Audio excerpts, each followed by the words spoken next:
En introduction, je dirais que depuis 1850, on observe une augmentation des températures mondiales de plus d'1 degré. Cela s'explique et cela se modélise assez bien si l'on tient pour responsables les gaz à effet de serre relâchés dans l'atmosphère par les activités humaines.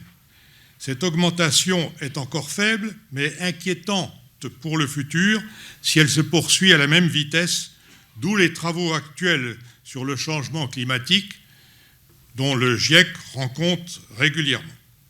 Ici, nous allons examiner seulement les hautes latitudes. Plusieurs raisons le justifient. D'abord, tous les indicateurs montrent, et en particulier la température locale du sol, que le nord de la planète se réchauffe plus vite que le reste du globe. C'est ce qu'on appelle amplification arctique. Il est donc intéressant de regarder les choses de près dans cette région. Ensuite, même si les scientifiques restent prudents, la presse ne cesse pas d'inquiéter les populations et de les persuader que tout cela est très grave. Sans prétendre trancher, il est intéressant d'essayer d'y voir plus clair. En outre, il s'agit d'espaces, sinon déserts, du moins peu transformés par l'homme. On peut donc espérer que les modifications du milieu naturel y sont plus faciles à voir qu'ailleurs. En plus, les terres arctiques, gelées, représentent environ 24% de la masse continentale de l'hémisphère nord. C'est donc tout à fait considérable. On ne peut les négliger. Notons qu'il y a au moins 3 façons d'en préciser la limite sud. Cela peut être le cercle polaire, au-dessus duquel on observe chaque année au moins une nuit sans que le soleil se relève, 2 nuits de suite. Bon. L'isotherme 10 degrés du mois de plus chaud, c'est-à-dire au-delà duquel les arbres ne poussent plus. Autrement dit, l'Arctique va jusque dans le sud, l'arrivée des arbres. La présence en 3e lieu de sol gelé, ce qui a toutes sortes de conséquences que nous allons voir. Enfin et surtout, ces régions correspondent à des paysages méconnus, beaux, parfois étranges ou énigmatiques même. J'ai voulu partager avec vous mon émerveillement. Le plan de la présentation sera le suivant, en 4 séquences. D'abord, on rappellera rapidement quelques données sur les changements climatiques passés ou actuels. Ensuite, et ce sera la partie centrale de l'exposé, on examinera en détail le milieu naturel et on montrera comment son organisation est étroitement liée au froid.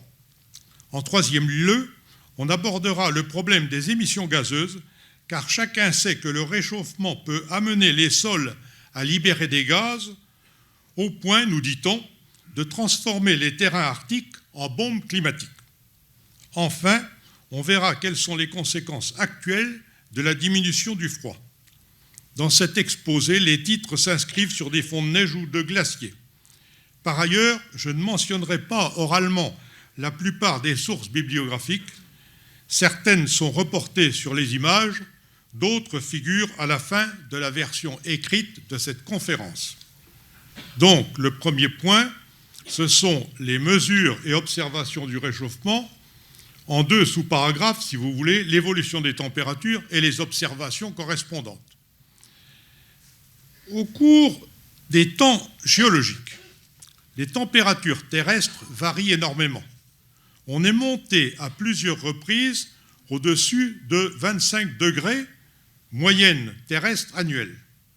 Mais les points de la courbe matérialisent à la fois un lissage dans l'espace et dans le temps. Les valeurs sont moyennées pour toute la Terre et sur des durées de plusieurs millions d'années. À ces échelles, quand la température descend au-dessous de 18 degrés, c'est la zone qui est en bleu-violet sur le schéma, il y a de la glace sur les pôles. Il est rassurant d'observer qu'avec nos 15 degrés actuels, nous sommes dans une des périodes les plus froides que la Terre connaît depuis plus de 500 millions d'années. Dans le cercle rouge, dont le diamètre représente à peu près 10 millions d'années, nous allons grossir pour voir ce qui est arrivé dans les derniers 500 000 ans. Autant dire que nous allons examiner ce qui se passe dans le point rouge correspondant au centre du cercle.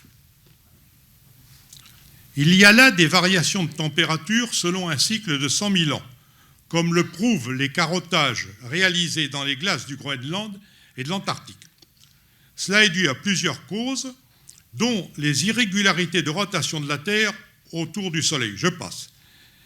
Cette fois, on perçoit que l'on est sur un sommet de courbe, l'actuel est tout à fait à droite, donc dans une période relativement chaude, à l'intérieur de cette période froide qu'est le quaternaire. La montée en température qui nous a conduit là est de l'ordre de 7 degrés en 10 000 ans, soit moins de 0,1 degré par siècle en moyenne. Mais cela s'accélère beaucoup, puisque l'on parle pour la période actuelle de 2 degrés par siècle. Et c'est bien pire sous les hautes latitudes. Par exemple, l'AMAP, qui est le Conseil des pays de l'Arctique, donne les valeurs suivantes. Entre 1971 et 2019, donc sur un demi-siècle seulement, la moyenne annuelle de la température de l'air à proximité du sol a augmenté de 3,1 degrés, soit une tendance de 6 degrés par siècle. On est passé d'une tendance de 0,1 degré par siècle à une tendance de 6 degrés par siècle. Alors, qu'est-ce qu'on voit sur le terrain? D'abord, la surface englacée de l'océan glacial arctique. On a choisi de la mesurer tous les ans, à la même époque, en juillet. Elle est en diminution rapide. Entre 1980 et 2024, elle est passée de 10,5 millions de kilomètres carrés à 7,5 millions environ, c'est-à-dire elle a perdu un quart. La seconde matérialisation du réchauffement est la fusion des glaciers. On l'observe en épaisseur de glace perdue, mais on la mesure précisément en hauteur équivalente d'eau. En effet, la glace est plus ou moins dense et bulleuse. Mieux vaut donc se référer à la quantité d'eau correspondante.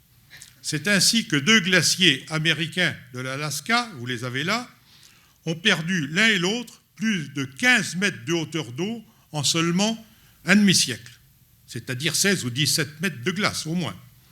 Sous nos latitudes, c'est pire. La mer de glace a perdu 3,64 mètres de hauteur pour la seule année 2022. Dans le même temps, les glaces du Groenland et de l'Antarctique perdent de l'épaisseur sans diminution très sensible de la surface occupée. Dans l'hémisphère sud, on observe des choses comparables. Un autre indicateur du réchauffement est la couverture neigeuse. En Alaska encore, à Anchorage, on observe une contraction progressive de la durée d'enneigement. En revanche, l'épaisseur cumulée de neige qui tombe chaque année ne paraît pas en diminution. C'est que le réchauffement augmente l'évaporation sur la mer et donc les précipitations d'environ 10%, d'après les mesures. Au passage, on note qu'il y a toutes sortes d'indicateurs possibles pour ce seul paramètre qu'est la neige. Ainsi peut-on déterminer l'épaisseur cumulée sur la saison, la date de la première chute, la date de la dernière chute, la surface terrestre couverte à telle ou telle date. Par exemple, la surface totale couverte par les neiges en avril, dans l'hémisphère nord, est en diminution. Bien sûr, la fusion de la glace se traduit par un débit accru des cours d'eau. On aura l'occasion d'y revenir. Entre 1971 et 2019, on a calculé l'accroissement moyen du débit des 8 principales rivières de l'Arctique. C'est de l'ordre de 8%. Il y a bien d'autres indicateurs mesurés. Augmentation de la quantité de calories renfermées par les océans, diminution de leur salinité à proximité des glaciers qui fondent, augmentation du niveau des océans. Cependant, même si le niveau de la mer monte globalement dans le monde, ce n'est pas forcément vrai en bordure des calottes glaciaires. En effet, déchargés du poids des glaces, les continents subissent ce qu'il est convenu d'appeler rebond post-glaciaire ou encore réajustement isostatique. La montée est de l'ordre de quelques millimètres par an. Localement, elle peut dépasser le centimètre par an. C'est considérable. La Terre monte plus vite que la mer, qui semble donc descendre. Un proverbe lapon dit que là où le grand-père attachait sa barque, le petit-fils plante ses choux. Il en résulte des paysages typiques avec la présence de terrasses marines, sortes de paliers horizontaux exondés en bord d'océan. C'est ce que vous avez là, on voit la terrasse marine, à ras de l'eau. Les hommes s'installent là, en Islande par exemple. C'est pourquoi les bordures de l'océan glacial arctique correspondent généralement à ce qui est montré ici, un plateau qui surplombe la mer. Si l'Arctique se réchauffe globalement plus vite qu'ailleurs, c'est qu'il y a des boucles de rétroaction. L'augmentation des températures fait fondre les neiges et aussi les glaces continentales ou marines, qui renvoyaient l'énergie solaire vers l'espace. Alors le sol et la mer, devenus sombres, absorbent davantage cette énergie qui renforce le réchauffement et donc la fusion, et ainsi de suite. Et en réalité, il n'y a pas que cet effet d'entraînement lié à la diminution de la surface blanche, il y a d'autres, 4 ou 5 autres paramètres. Par exemple, il y aurait modification de la circulation atmosphérique, des cyclones. Alors les uns disent plus nombreux, les autres plus violents, et ce sont des scientifiques sérieux dans les deux cas, avec pour effet un transport accru de la chaleur des régions tropicales vers les régions polaires. Enfin, le sol intervient, venons-en à cet élément. Donc vous voyez, c'est un système très complexe qui est en mutation. Et on va examiner les espaces continentaux en 3 paragraphes. Nous allons parler du permafrost, des sols polygonaux arctiques, et puis je ne peux pas m'empêcher de vous montrer au passage quelques autres curiosités de ces régions. D'abord, le permafrost. Même si cela ne correspond pas au record terrestre, notons d'abord que l'Arctique est une région de fort contraste thermique entre l'été et l'hiver, puisque pendant toute une partie de l'année, le soleil ne se lève pas ou ne se couche pas. Partout dans le monde, la température des terrains est plus élevée à grande profondeur à cause du gradient géothermique. Vous le savez, dans les mythes profondes, il fait chaud. Ainsi, la température diminue-t-elle vers la surface au point d'y devenir négative sous les hautes latitudes. Il y a donc là une couche de sol gelé qui peut représenter plusieurs centaines de mètres d'épaisseur. C'est le permafrost, terme anglais, ou pergélisol, terme en français. Pourtant, en été, sous l'influence du soleil, le permafrost dégèle en surface sur quelques décimètres d'épaisseur. On a d'abord baptisé mollisol, parce que c'est mou, cette couche alternativement gelée et dégelée.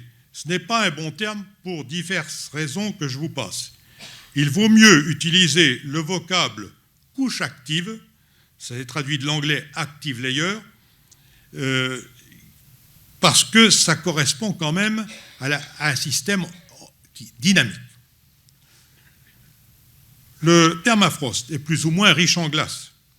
Il correspond souvent à de fins cristaux assurant la cohésion des particules terreuses. Alors, pour le creuser, il vaut mieux disposer d'un marteau-piqueur. C'est ce que vous avez là. Dans d'autres cas, c'est une boue solidifiée, plus riche en glace qu'en sédiments. Les Russes appellent cela yedoma. Enfin, la glace peut apparaître seule, en banc ou en lentille. Alors, c'est un phénomène assez compliqué, parce que quand la glace apparaît, l'eau est retirée du milieu, ça devient solide. Et le sol est sec. Et comme il est sec, il joue le rôle de buvard, il attire l'eau. Et à ce moment-là, ça gèle. Et donc, autour d'une petite lentille de glace, l'eau arrive, gèle et la lentille augmente de taille. Tous ces matériaux sont particulièrement labiles et susceptibles de s'effondrer lors d'un réchauffement. Dire que le permafrost dégèle est dire que fond la glace qu'il contient. Melissa Ward-Jones de l'Université de Fairbanks, en Alaska, propose une expérimentation boccale, vous l'avez là, extrêmement simple et démonstrative de ce phénomène. Le sol réchauffé à la température du laboratoire s'effondre sur lui-même et l'eau de fusion de la glace passe en surface, dans les bocaux qui sont à droite. Bien entendu, l'effondrement est d'autant plus important que la quantité de glace est élevée au départ dans le permafrost. Cette eau libérée en surface finit par former des mares ou des lacs en zone plane. Au contraire, en zone de pente, elle est évacuée latéralement vers les rivières. Une coupe verticale et latérale dans le pergélisol fait apparaître des régions nordiques où il est continu et parfois épais à droite sur le schéma, et des régions plus au sud où il s'amincit progressivement jusqu'à disparaître complètement. En surface se mettent en place les lacs que je viens de mentionner. Dans un tel milieu globalement englacé, les lacs qui sont faits d'eau libre correspondent à des points chauds du paysage. Chez nous, c'est le contraire. Là, les lacs, c'est plus chaud. Sous eux, le sol ne gèle pas. Ce sol jamais gelé, en pays périodiquement ou toujours gelé, jamais gelé, c'est le talic. Au-dessus du permafrost, la végétation est clairsemée et rarement forestière, ça correspond essentiellement à la toundra, c'est-à-dire aux lichens, aux mousses, aux arbrisseaux, aux carex, aux sphènes, etc. Et c'est juste à l'extrême sud du permafrost que la forêt apparaît. La surface occupée par le permafrost est difficile à déterminer exactement. En effet, vers le sud, il devient discontinu, puis sporadique, donc difficile à cartographier. En plus, il est peu visible en surface. On admet qu'il occupe actuellement 23 à 24 millions de kilomètres carrés, c'est-à-dire 20 à 25% des terres émergées de l'hémisphère nord, tout à fait considérable. Et les lacs qu'ils contiennent représentent un quart de la surface des lacs d'eau douce du monde. Comme le reste du paysage, le permafrost se réchauffe sans que sa température passe nécessairement au-dessus de 0 degré. Le GIEC indique pour lui une augmentation de température d'environ 0,03 degrés par an à 20 mètres de profondeur, ce qui fait tout de même 3 degrés en 100 ans. Alors passons au point 2, c'est-à-dire aux sols polygonaux arctiques. Ici, nous allons nous intéresser seulement aux rives de l'océan glacial arctique. On voit les mêmes choses en Sibérie, dans le Grand Nord canadien et en Alaska. Mais l'État américain offre des clichés satellitaires avec une meilleure résolution. C'est donc là que nous allons faire des observations. Sur les enregistrements satellites, on caractérise cette zone par l'abondance des lacs qui y apparaissent comme autant de taches sombres. On mentionne des millions de lacs. En fait, ils sont innombrables au sens strict du terme.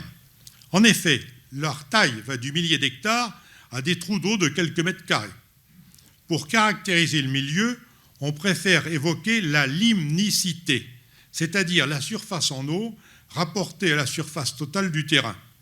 Dans la région arctique, c'est 20% au moins, et localement beaucoup plus. En Russie, on nomme ces lacs Alas, avec un A, un L, et puis après un A ou deux A avant le S. Ça dépend des auteurs, c'est de la traduction du russe.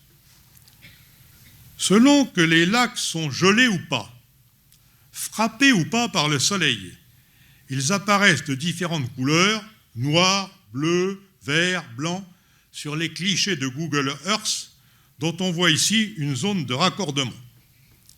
C'est que les couleurs n'ont rien de naturel. Elles traduisent artificiellement des longueurs d'onde que la caméra intercepte depuis le satellite, mais que l'œil humain ne perçoit pas nécessairement. Donc, les couleurs sont parfaitement artificielles. Toutefois, la forme rondouillarde des lacs permet de les reconnaître facilement. Lorsqu'on observe les lacs de près, en zoomant sur les clichés, on s'aperçoit qu'ils sont séparés par des sols découpés en polygones.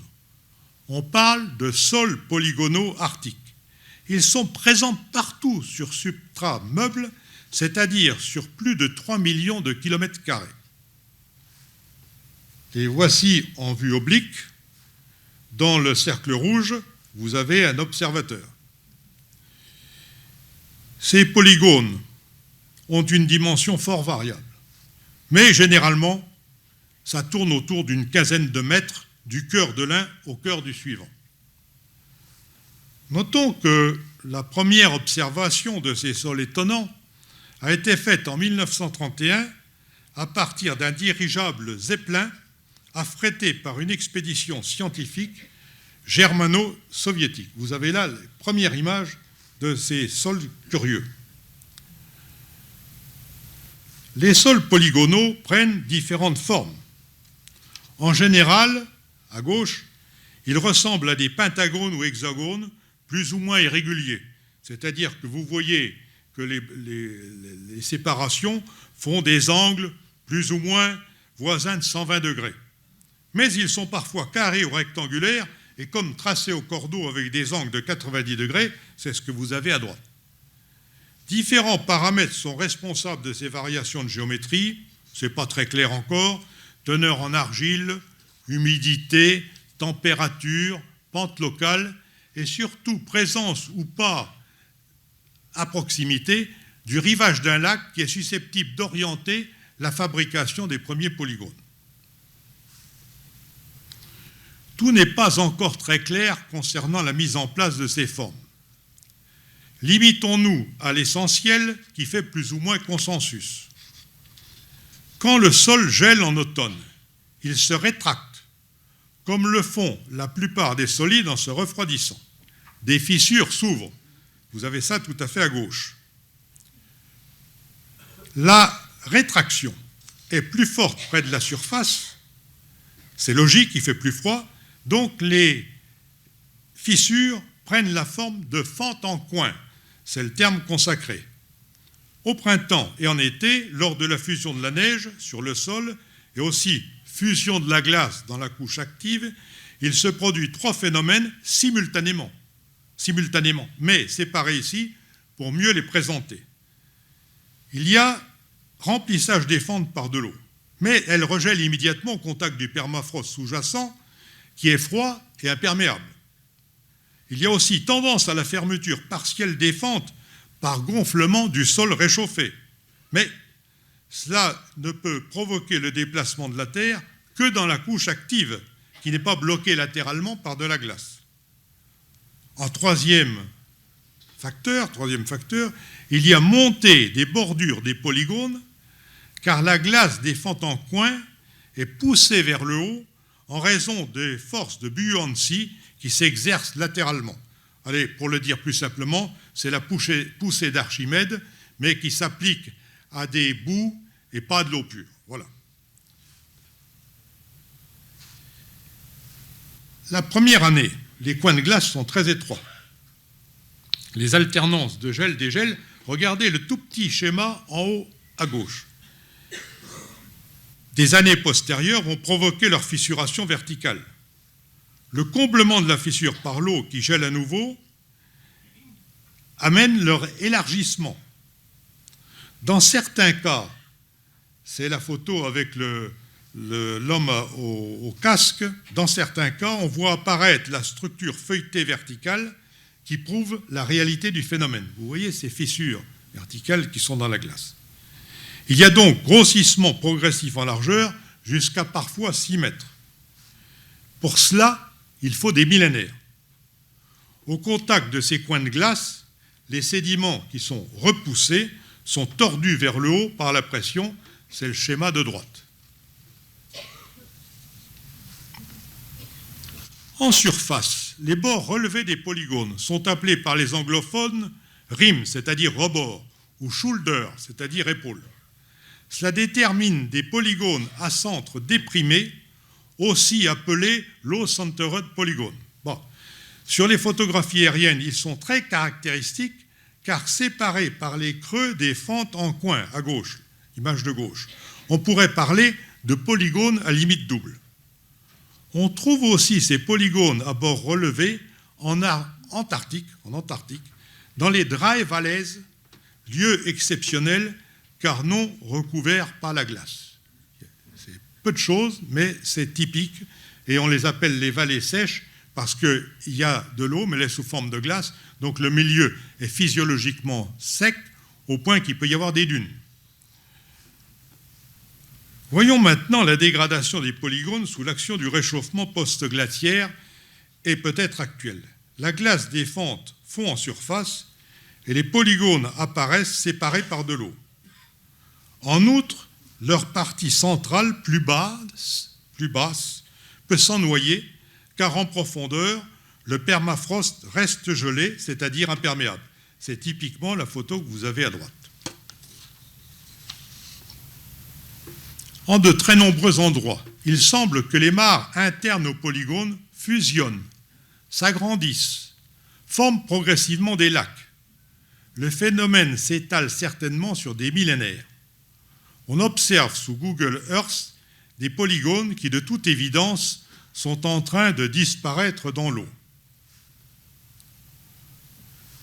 Dans les rares cas où on peut comparer des photographies du même lieu prises à presque un siècle de distance, on constate effectivement cet écroulement des rives de polygones. Malgré sa lenteur, le phénomène est parfois visible sous Google Earth, c'est-à-dire sur des durées plus faibles. Mais pour constater cela, il faut utiliser des missions photographiques séparées au moins de 2 ou 3 décennies. J'en profite pour vous dire que Google Earth est à la disposition de tout un chacun avec, sous Google sur n'importe quel micro-ordinateur, et je ne saurais trop vous inviter à aller voir parce qu'il y a des choses superbes. D'ailleurs, en regardant de près les bordures dentelées de certains lacs, on comprend leur origine en quelque sorte multipolygonale. On voit bien que c'est les polygones qui sont en train de disparaître.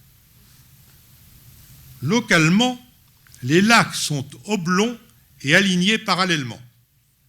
C'est une preuve supplémentaire de leur origine par destruction des diguettes entre polygones. En effet, les vagues à la surface des mares sapent les terres toujours dans la même direction, celle des vents dominants.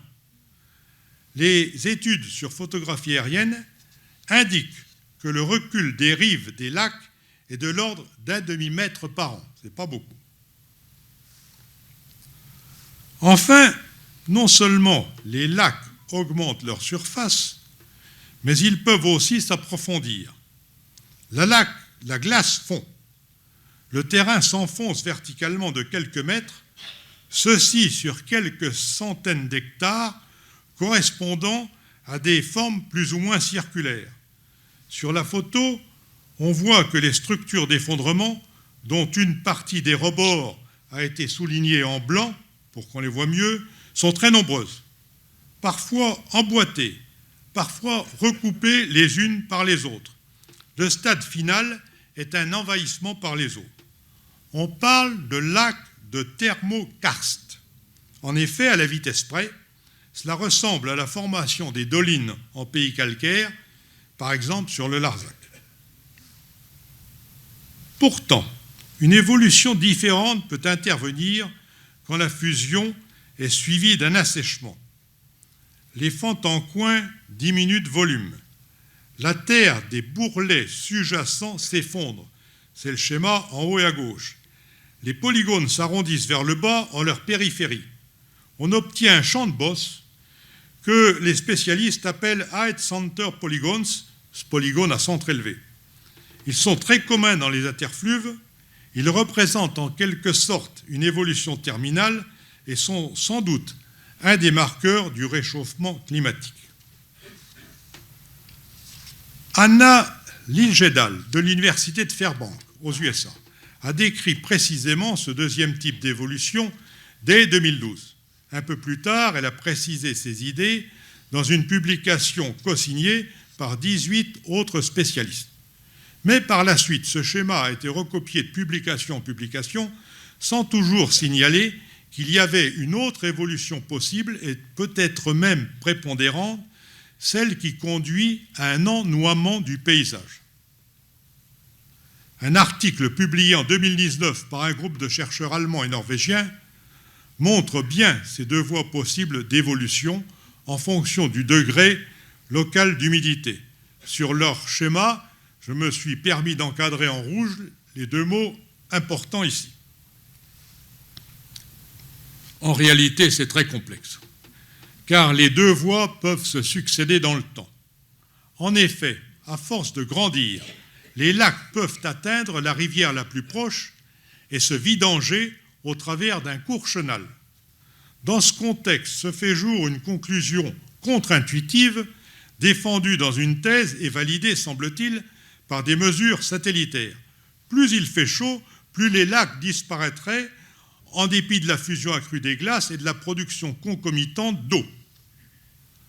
Notons que l'on voit des polygones apparaître sur le fond asséché de ces lacs, tout en haut de l'image. Pour certains auteurs, cela correspond simplement aux racines des anciens polygones, maintenant dépourvus de glace et bourrés de terre. Pour la plupart des autres, il s'agirait d'une nouvelle génération de polygones. Sur plusieurs milliers d'années, on aurait donc polygonation, puis mise à plat et effondrement sous l'effet de la submersion, puis assèchement, puis polygonation à nouveau. En résumé, l'Arctique est partout découpé en polygones. Ces polygones sont de toutes sortes de types. Ils apparaissent bien souvent en mélange sur de courtes distances, donnant ainsi des paysages fort curieux. Vous voyez sur 1500 mètres, là, ici. La question de savoir si les polygones en creux évoluent vers des champs de bosse, ou bien s'ils poursuivent leur dégradation jusqu'à disparaître dans des lacs, peut sembler du détail réservé aux spécialistes. En fait, le fond du problème est de déterminer si, au-delà de ce que l'on peut observer ici et là, le milieu se dessèche globalement ou bien s'humidifie globalement sous l'action du changement climatique. En effet, il y a des conséquences sur les émissions gazeuses, nous allons les présenter plus loin.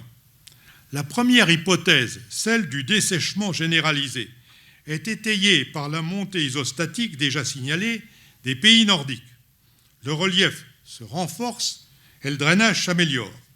La seconde hypothèse, celle d'un ennoiement des zones côtières, est logique à court terme dans le contexte d'une augmentation rapide de température qui provoque la fusion de la glace contenue dans le sol et donc l'apparition d'eau. Notons qu'un peu partout en France, on observe la trace de sols polygonaux dont on comprend maintenant qu'ils sont les témoins des périodes froides subies par notre pays dans le passé. Les sites du Loiret que vous avez ici sont bien connus. La glace des fentes en coin a disparu, elle est remplacée par de la terre. Mais le plus bel exemple est sans doute celui de la Costière du Gard, à côté de chez nous. Notons que ces structures ne sont visibles en surface que dans des conditions particulières faisant intervenir le type de culture et le degré d'humidité du sol au moment de la prise de vue. Ces structures polygonales ont une certaine valeur graphique, en particulier l'hiver. Soufflée par le vent, la neige s'accumule dans les fentes entre les polygones. Le photographe Jan Arthus Bertrand l'a observé en Antarctique. Il vend sur Internet le cliché correspondant. Vous avez un extrait en haut et à gauche.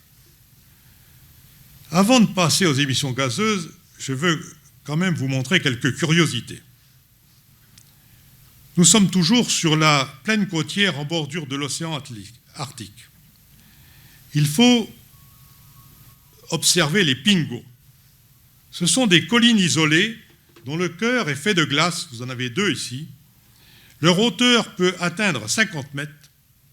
On les reconnaît facilement à leur sommet où la terre se fissure comme un pain qui, lors de la cuisson, gonflent sous l'effet de la levure. On dirait des volcans. L'explication est la suivante. Sous les lacs, il y a du thallique, donc une zone non gelée.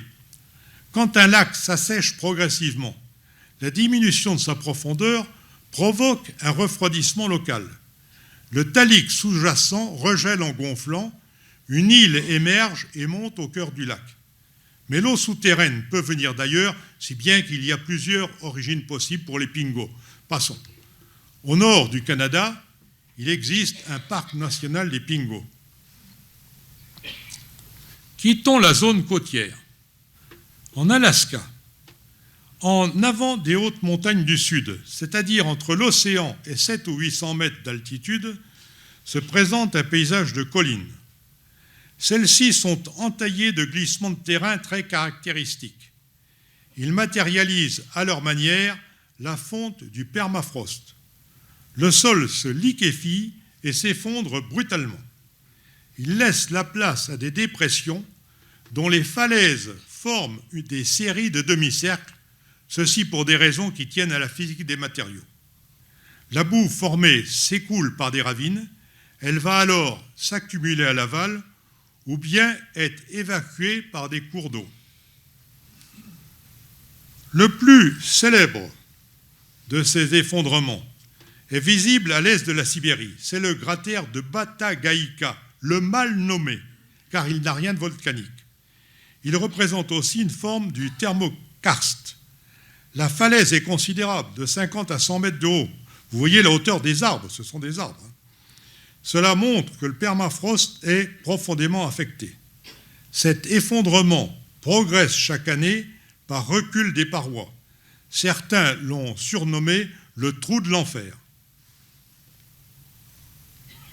Les ruisseaux perlés sont fréquents. Ils ressemblent à des colliers de perles noires. C'est que l'eau exploite la structure polygonale du milieu. Regardons un sol en coupe dans une tranchée. Vous avez là un petit piochon qui donne l'échelle. Souvent, on y observe d'étranges festons. Le sol demi-gelé est plastique et peut être déformé, tout comme l'est une glace au chocolat sortie du congélateur et un peu réchauffée. Dans les sols, les forces à l'œuvre sont complexes et plus ou moins bien connues, mais on sait qu'elles sont liées au phénomène de gel-dégel. On parle alors de cryoturbation. Cryoturbation. Vous avez là deux exemples, un grand et un petit à droite, en bas. En surface, cela se traduit à l'échelle métrique ou centimétrique par l'apparition de toutes sortes de formes.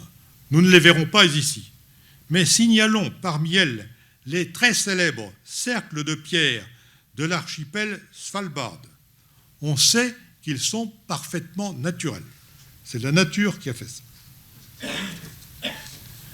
Nous laissons aussi de côté l'examen détaillé des types de sols rencontrés en Arctique. Ils sont fort divers.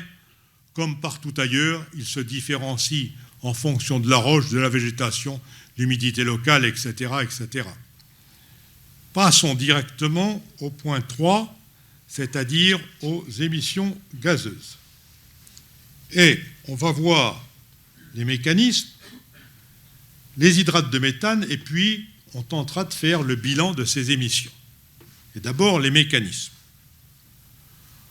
On craint que le réchauffement climatique fasse disparaître le carbone accumulé dans les sols du Grand Nord et le renvoie vers l'atmosphère sous forme de gaz carbonique et de méthane.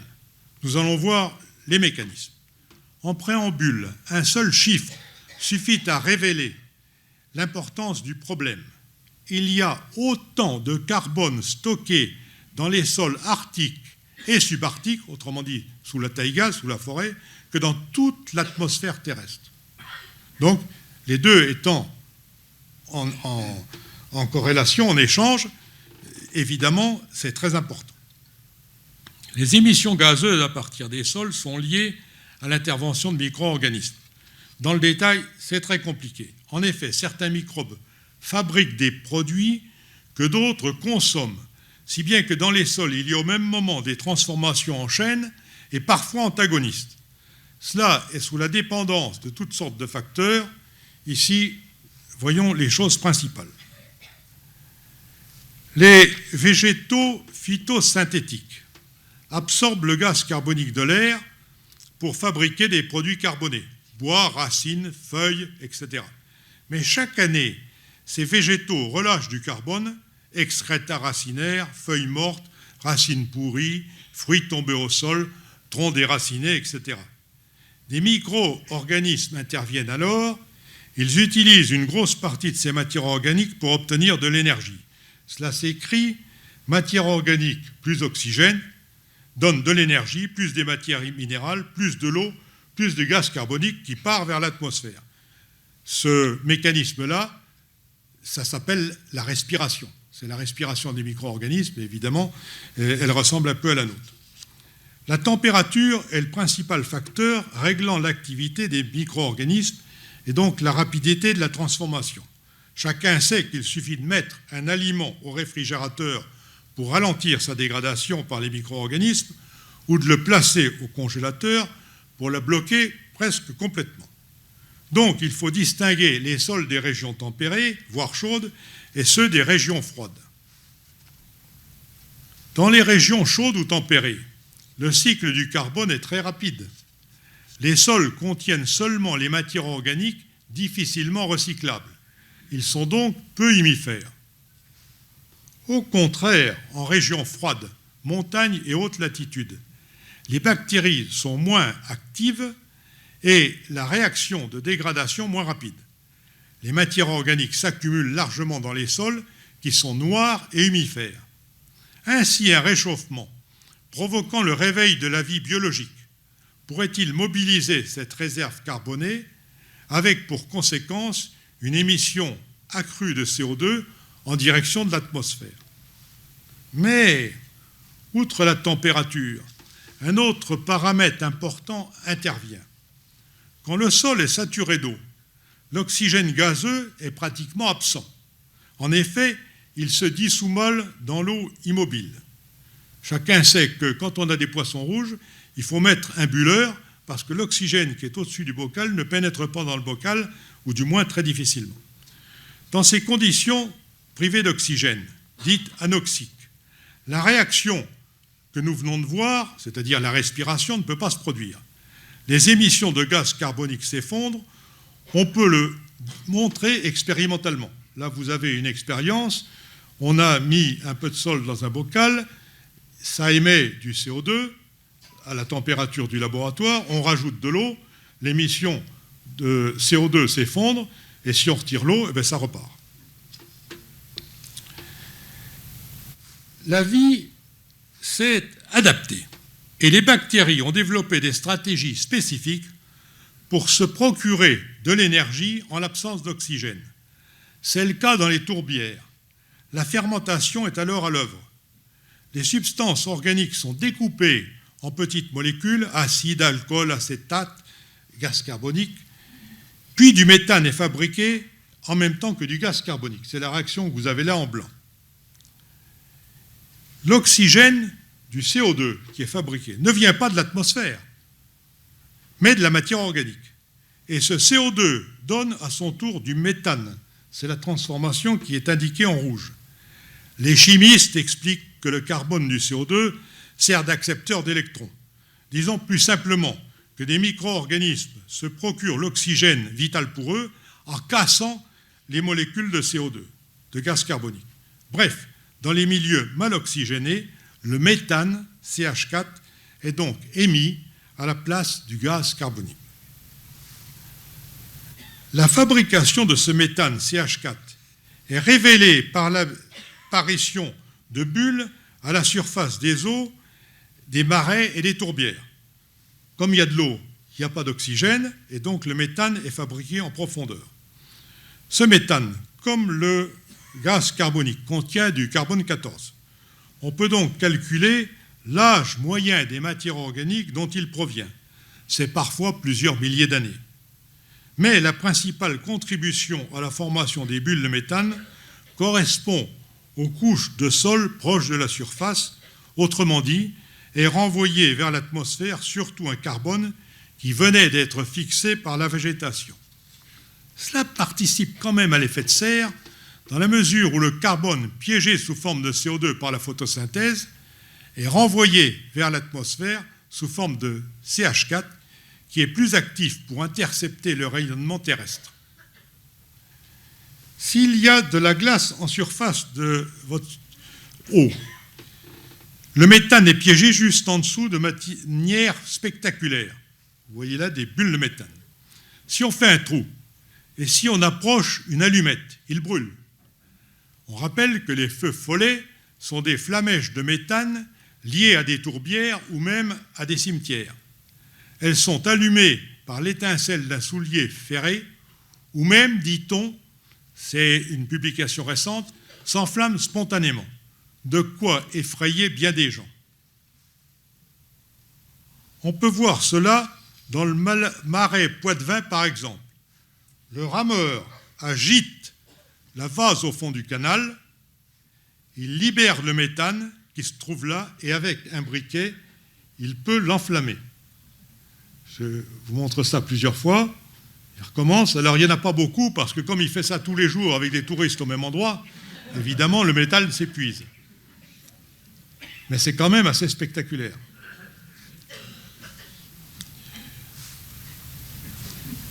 En revanche, dans les rivières, surtout quand elles sont agitées par des remous, l'oxygène est incorporé à l'eau. Revenons à l'exemple du bulleur dans les aquariums. La toute première des réactions citées, celle qui consomme de l'oxygène, peut se produire. Donc les sédiments terreux véhiculés par les cours d'eau émettent du gaz carbonique vers l'atmosphère. En résumé, sur le terrain, les choses sont complexes. Un étang peut relâcher du méthane alors que la rivière voisine et les collines environnantes émettent du gaz carbonique.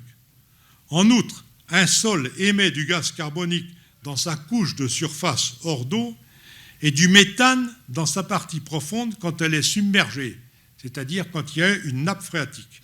Et le ratio émission de CO2 sur émission de méthane change évidemment quand varie la profondeur de la nappe au sein du sol. Il y a toutes sortes de publications sur ce sujet.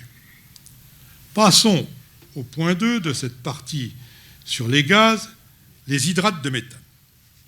Ils constituent un cas particulier important. Le méthane s'est accumulé, comme le pétrole, au cours des temps géologiques. Il est fréquent sur Terre sous forme d'hydrates dans lesquels des molécules d'eau entourent des molécules de méthane. Ce sont des clatrates, difficiles à prononcer, on dirait de la glace. Mais ces substances n'apparaissent et ne sont stables que sous une pression au moins égale à 35 bars, équivalente à une épaisseur d'eau de 350 mètres ou à une épaisseur de sédiment d'environ 150 mètres. Si on les ramène à la surface, c'est-à-dire à la pression atmosphérique, les hydrates se décomposent par sublimation. Autrement dit, ils passent directement et rapidement de l'état solide à l'état vapeur. C'est la glace qui brûle, au moins quand on approche une allumette.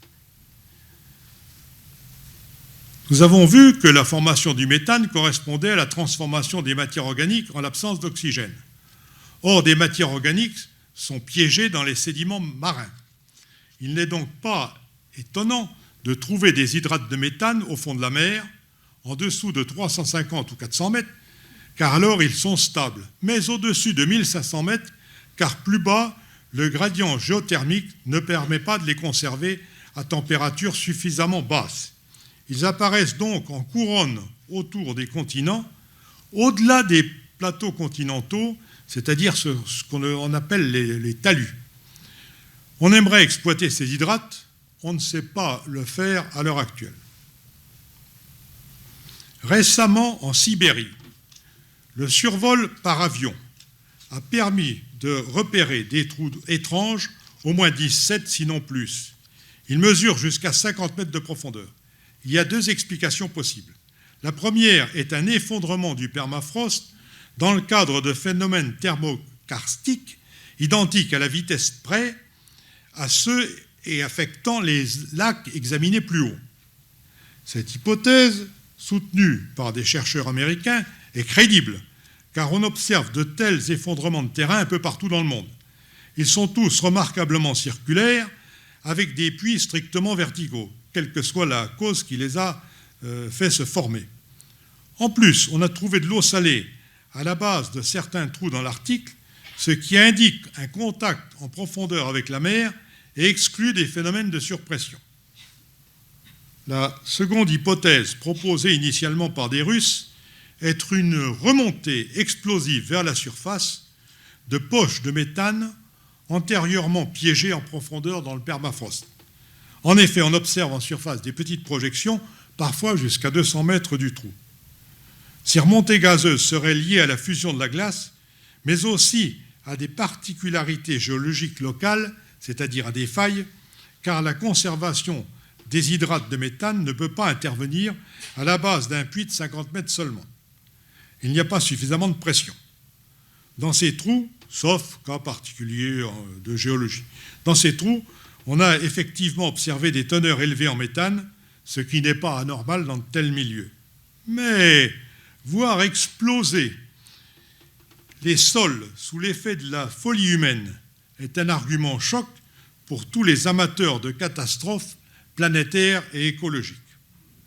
Après leur création, les trous se remplissent d'eau par infiltration de la nappe au travers de leurs parois. Ensuite, ils ressemblent à des lacs comme les autres. Venons-en au bilan des émissions. Si on veut faire le bilan, il faut être attentif aux unités dans lesquelles sont exprimées les valeurs trouvées. Je me suis demandé si j'allais entrer dans ces détails, mais ce n'est peut-être pas inintéressant quand on lit les journaux. On utilise volontiers les téragrammes, c'est-à-dire les millions de tonnes. Ce n'est pas par plaisir de faire compliqué, mais c'est pour ne pas manipuler des nombres caractérisés par trop de chiffres. En raison des poids atomiques des molécules, une tonne de CO2 ne contient pas la même quantité de carbone qu'une tonne de CH4. Enfin, le pouvoir réchauffant de l'un et de l'autre sont différents. Si on veut additionner les deux effets climatiques, compte tenu des actions respectives de ces molécules sur le rayonnement infrarouge terrestre, et compte tenu aussi de leur durée de vie dans l'atmosphère, il faut multiplier par un facteur 28 les quantités de méthane mesurées avant de les ajouter aux quantités de carbone créditées alors du coefficient 1. On parle de CH4 équivalent CO2. Une équipe a récemment tenté la synthèse de milliers de travaux antérieurement réalisés et obtenu un grand tableau de chiffres, simplifié ici, et dont on présentera seulement les résultats principaux. Sous les hautes latitudes, les quantités de gaz carbonique émises par les fleuves et rivières, associées aux émissions ponctuelles mais fortes résultant des incendies, sont à peu près compensées par les quantités de CO2 fixées par la végétation et bloquées à plus ou moins long terme dans les sols. Globalement, le bilan est équilibré, au moins actuellement. D'où des phrases comme celle-ci, on continue de s'interroger pour savoir si les terres arctiques sont une source de carbone, dit-on, émission dominante, ou un puits de carbone, c'est le langage habituel, fixation dominante. Mais si on tient compte des océans, il est clair que la fixation l'emporte actuellement pour le carbone. L'Arctique n'est donc pas responsable actuellement des augmentations de CO2 dans l'atmosphère. Elles sont liées directement à l'activité humaine. En revanche, réchauffement et dégel favorisent le développement des tourbières et donc le verdissement des paysages. Verdissement arctique, Arctic Greening, souligné par les auteurs, beaucoup de publications à l'heure actuelle sur ce sujet. Or, les tourbières augmentent la production de méthane, comme le montrent bien les mesures de concentration dans l'atmosphère faites sous les hautes latitudes. Cependant, il faut relativiser l'importance de la production de méthane par le milieu naturel dans le nord de la planète. Les bactéries méthanogènes sont peu actives dans les pays froids et presque totalement inactives l'hiver. Alors, seules les zones humides des pays tropicaux, c'est ce que vous avez là, émettent ce gaz en quantité appréciable, en particulier l'Amazonie. En été, du méthane est effectivement émis. Vous voyez, c'est rouge tout à fait en haut de la planète. Mais c'est faible par rapport à ce qui résulte de l'activité humaine. l'essentiel des émissions de méthane vient des champs pétrolifères du Moyen-Orient et des rizières asiatiques. Revenons à l'article. Faible émission par rapport à celles faites ailleurs. Diversité des situations écologiques.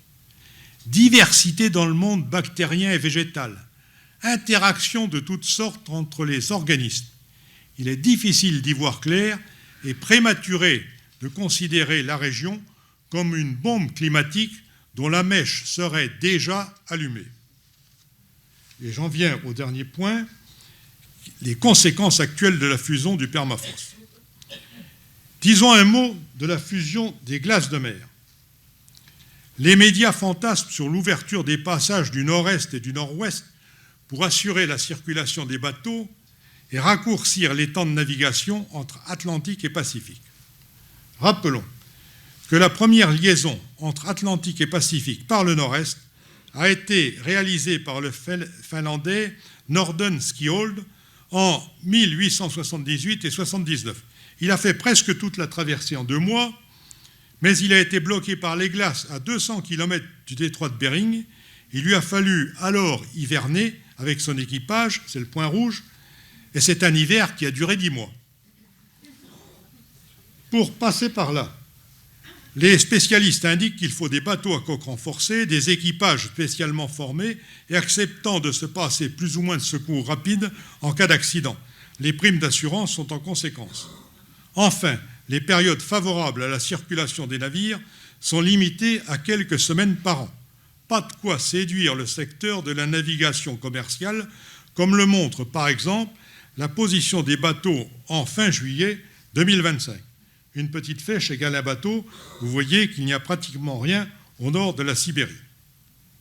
Le passage du nord-ouest a été vaincu plus tardivement, de 1903 à 1905, par le Norvégien Amundsen. L'équipage a dû s'arrêter 2 fois pour hiverner. Bien qu'à une latitude plus basse que le passage nord-est, la route au-dessus du Canada est encore plus difficile. Il y a des récifs et le climat est imprévisible. Bref, il n'y a presque pas de navires pour s'aventurer là, même à l'heure actuelle en plein été. Remarquons que Roald Amundsen fut l'un des plus grands explorateurs de tous les temps.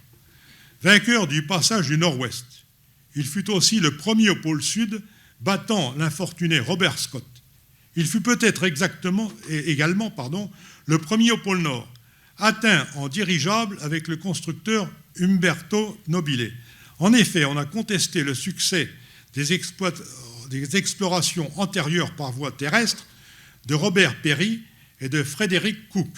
À quelques kilomètres près, le pôle Nord n'aurait pas été atteint. Ça, c'est discuté. En tout cas, Amundsen restera le premier à avoir visité les 2 pôles. Cet homme remarquable se porta volontaire pour rechercher Umberto Nobile, avec lequel il avait survolé le pôle Nord et qui était reparti pour une seconde expédition en dirigeable. Amundsen disparut dans le crash de son hydravion. Il avait seulement 55 ans. On ne retrouva pas son corps. En revanche, Nobile survécut et fut secouru sur la banquise avec quelques rescapés de son équipage. L'article a donc peu d'intérêt actuellement pour la navigation commerciale. Il est convoité pour ses ressources minières et aussi sur le plan stratégique, car États-Unis et Russie sont face à face de chaque côté du pôle Nord. Le Groenland et l'archipel de Svalbard étant à peu près à mi-chemin entre les deux. Il n'est pas étonnant de voir les Américains réclamer le premier et les Chinois tenter de s'installer sur le second. Revenons à la fusion du permafrost. On peut mesurer l'épaississement au cours du temps de la zone active des sols, c'est-à-dire de leur partie non glacée. Elle n'est pas rapide. En effet, le réchauffement permet à la végétation de se développer et de faire écran au soleil l'été. Donc le phénomène de fusion s'auto-ralentit. Une étude récente, appuyée sur près de 3000 mesures, estime cet approfondissement à 11 cm par siècle. En plus, chacun sait que la chaleur latente de fusion de la glace est de 80 calories par gramme. Autrement dit, le passage de la glace à l'eau consomme beaucoup d'énergie, ce qui donne de la résilience au milieu. Ce dégel de surface amène localement une liquéfaction du sol.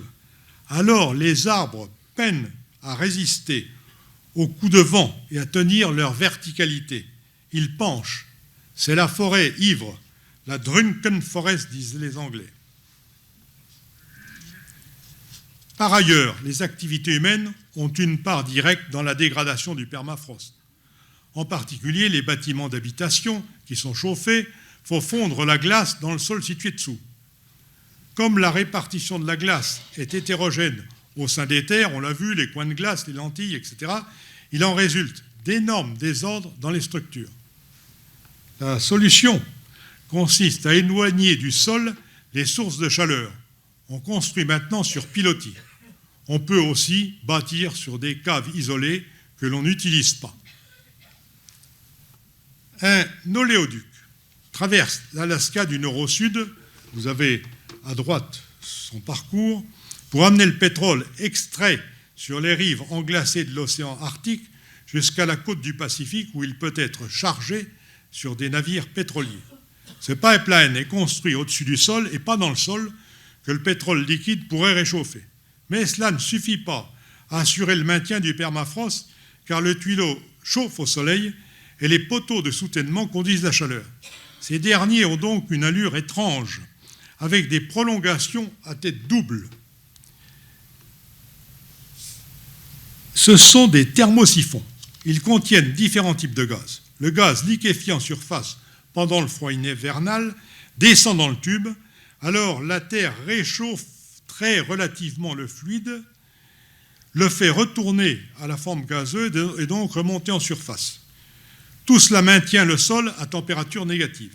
En effet, s'il fait plus chaud en surface que dans la Terre, la circulation du gaz est naturellement bloquée. Plus de 120 000 thermosiphons ont été installés sur ce pipeline. On remarque aussi la structure en zigzag du tuyau. Elle permet de minimiser les effets de la dilatation ou rétraction du métal liés à des changements de température de l'air. Les routes aussi contribuent à la fusion du permafrost car leur revêtement absorbe la chaleur. C'est parfois très spectaculaire.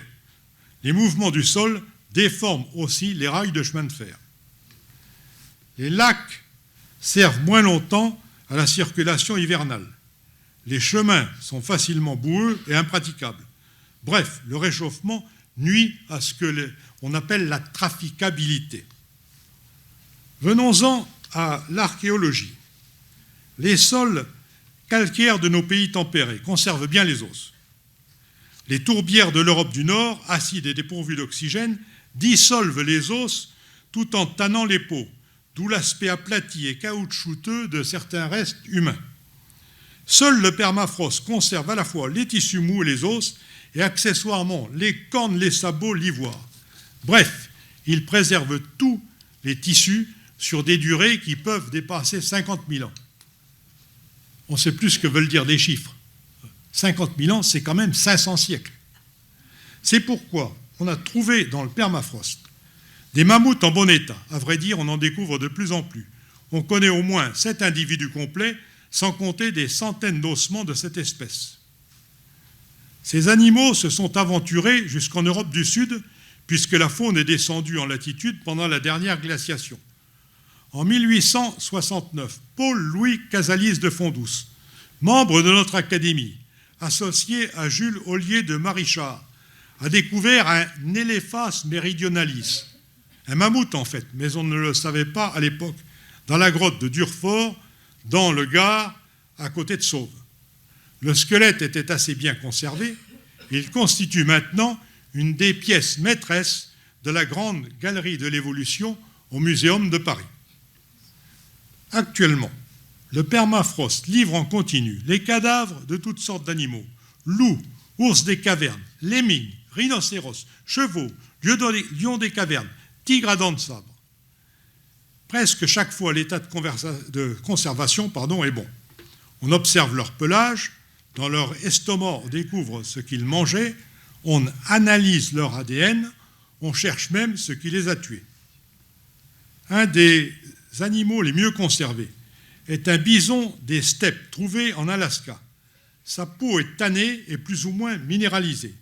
Il est maintenant exposé dans le musée du Nord de l'université de Fairbanks. Son état de fraîcheur était tel que ses découvreurs ont prélevé de la viande sur l'animal et l'ont mangé, sans dommage pour eux. Il est vrai qu'ils avaient pris la précaution de la faire longuement bouillir en ragoût. J'en arrive à la conclusion de cet exposé.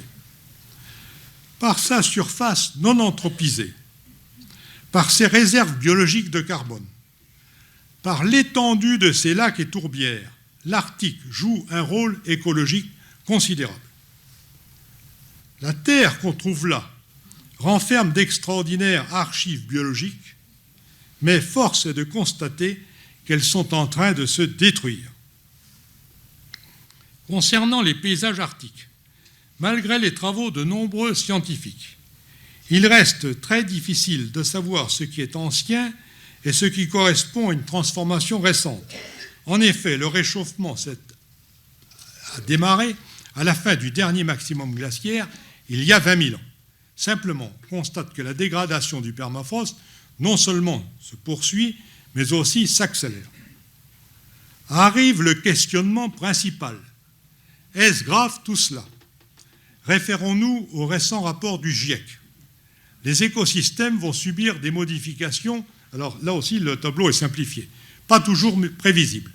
Les productions animales et le secteur de la pêche risquent d'être affectés négativement. Mais les lois de l'agronomie nous apprennent que la végétation naturelle ou agricole sera favorisée dans les milieux plus humides, plus chauds, plus riches en CO2, ceci en relation avec une photosynthèse accrue.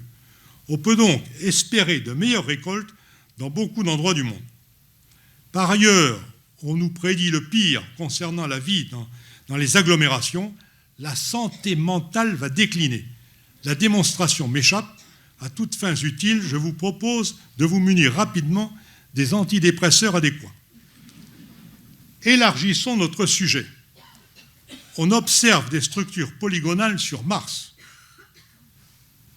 Et on y découvre aussi des structures qualifiées de possibles pingos. Or, sur Terre, pour obtenir ces types de formes, il faut de la glace et donc de l'eau. Au-delà du cas précis, cela démontre une chose. Dans les sciences de la Terre, même si cela n'a pas d'intérêt économique immédiat, il est toujours utile d'étudier les cas extrêmes, les sols englacés, les déserts chauds, les volcans en activité, car cela permet de comprendre ce qui se passe ailleurs dans la galaxie. Rappelons que dans le système solaire, la Terre est la seule planète ni trop chaude ni trop froide pour accueillir aisément la vie. Quoi qu'il en soit, les régions arctiques participent à la beauté de notre planète. Les étudier suscite l'admiration et donne un peu le vertige, car cela fait entrer dans l'observation du cosmos et dans l'immensité des temps géologiques. Merci de votre attention.